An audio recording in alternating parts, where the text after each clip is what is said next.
యామిని రాజుకైతే నిశ్చితార్థం ఏర్పాట్లు అయితే జరుగుతాయన్నమాట. రాజు అయితే బాధగా కళావతిని చూసుకుంటూ ఇక ఇష్టం లేకుండా యామిని పక్కనైతే నిలబడతాడనమాట. ఇక మన కళావతి, అప్పు, కళ్యాణ్, ధాన్య, ప్రకాశం కింద వరుసలో కూర్చుంటారు. పై వరుసలోనేమో యామిని, రాజు, యామిని వాళ్ళ నాన్న, పంతులు నిలబడి లైన్లోనే అప్పన్నాదేవి, ఇందిరాదేవి నిలబడి ఉంటారనమాట. ఇక వైదేహి నిశ్చితార్థం ఉంగరాలు తేవడానికని లోపలికైతే వెళ్తుంది.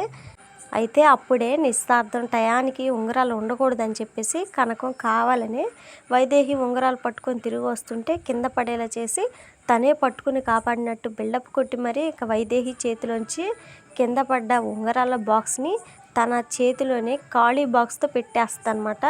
ఇక అప్పుడే కనకం కావాలని వైదేహితో చూసుకొని నడవాలి కదండి వైదేహి గారు, అసలే ఎంత పెద్ద బాధ్యత తలకెత్తుకున్నారు కదా అని చెప్పేసి అంటదనమాట. దాంతో వైదేహి అయితే ఎంత పెద్ద బాధ్యతనైనా నీలా కూతుర్ని డబ్బున్న ఇంటికే పంపించాలన్న ఆరాటం నాకు లేదులే అని చెప్పేసి అంటదనమాట వెటకారంగా.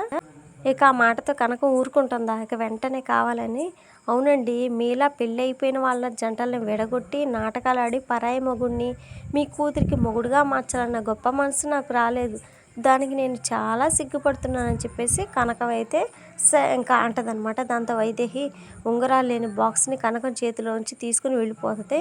ఇక వెంటనే కనకం ఉంగరాలు ఉన్న బాక్స్ని చూసుకుంటూ, నా కూతుళ్ళు అల్లుళ్ళు సంతోషంగా ఉండాలన్న నా ప్రేమలోనే నిజాయితీ ఉంది, అందుకే ఆ దేవుడు నాకు సపోర్ట్ చేస్తున్నాడని చెప్పేసి నవ్వుకుంటూ ఇందిరాదేవి, అపర్ణాదేవులు పక్కకు వెళ్ళి పని అయిపోయిందని చెప్పేసి సైగ చేస్తారనమాట. ఇక అప్పటికే పంతులకి ఖాళీ ఉంగరాల బాక్స్ ఇచ్చిన వైదేహి, కార్యక్రమం కానివ్వండి పంతులు గారు అని చెప్పేసి అంటదనమాట. దాంతో పంతులు ఆ బాక్స్ ఓపెన్ చేసి ఉంగరాలు ఏవమ్మా అని చెప్పేసి అనగానే దాన్ని ఇంక అక్కడ ఉన్న వారంతా అపచారం అని చెప్పేసి అంటూ ఉండగానే పంతులు అయితే విసుగ్గా, ఉంగరాలు లేకపోతే కార్యక్రమం ఎలా జరిపించాలమ్మా అని చెప్పేసి అంటాడనమాట. దాంతో యామిని అయితే బాధగా అయోమయంగా తన చేతిని చూసుకొని రాజు చేతిని చూసి, బావా నీ చేతిని ఒక ఉంగరం ఉంది, నా చేతికి ఒక ఉంగరం ఉంది, వీటినే మార్చుకుందాం అని చెప్పేసి అంటదనమాట. ఇక రాజు అయితే తప్పక సరే అంటాడనమాట. ఇక కళావతి అయితే ఆ సీన్ చూడలేక చాలా బాధపడిపోతూ ఉంటుందన్నమాట. ఇక యామిని చేతి ఉంగరం రాజుకి పెడుతుంది. ఇక రాజు యామినికి తన చేతి ఉంగరం పెట్టే సమయంలో కనకం అప్పుకి కళ్యాణ్కి సైగ చేయడంతో కళ్యాణ్ లేచి వెళ్ళి మెట్ల వైపు నడిచి వెళ్తూ కావాలని అక్కడ కట్టిన బుడగలను పిన్నిస్తూ పేలుస్తూ ఉంటాడనమాట. ఆ శబ్దానికి అందరూ అటు తిరిగి చూడగానే ఇక కనకం అయితే రాజు పక్కకు వెళ్ళి ఇక రాజు తీసి పట్టుకున్న ఉంగరం తను తీసుకొని ఇక యామిని చేతికైతే తొడిగేస్తారనమాట. ఇక తిరిగి వెంటనే ఏం తెలియనట్లు ఇందిరాదేవి, అపర్ణాదేవి పక్కనే నిలబడుతుంది కనకం.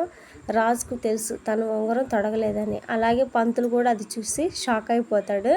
ఇక కళ్యాణ్ చేసిన శబ్దానికి కళావతి, యామినితో సహా అందరూ కళ్యాణ్ వైపే చూస్తూ ఉంటారు. వైదేహి వెంటనే ఏంటి బాబు ఆ శబ్దం అని చెప్పేసి అంటదనమాట.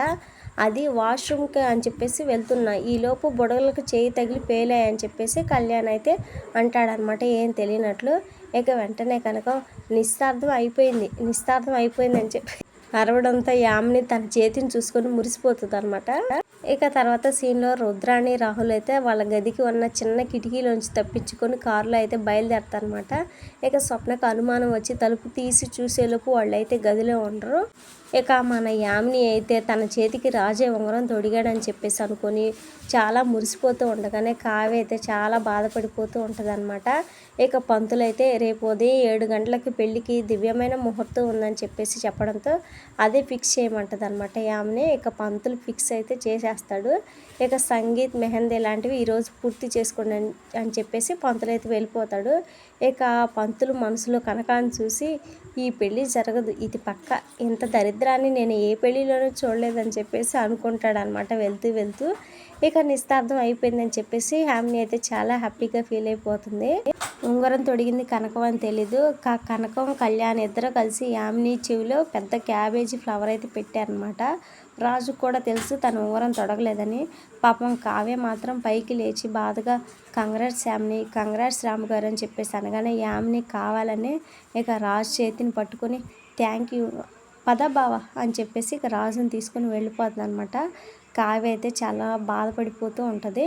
ఇది ఫ్రెండ్స్ మరి వాళ్ళ వీడియో. నెక్స్ట్ ఎపిసోడ్లో ఏం జరగబోతుంది ఏంటి అనేది మిస్ అవ్వకుండా తెలుసుకోవాలనుకుంటే మన ఛానల్ని వెంటనే సబ్స్క్రైబ్ చేసుకోండి. Thank you.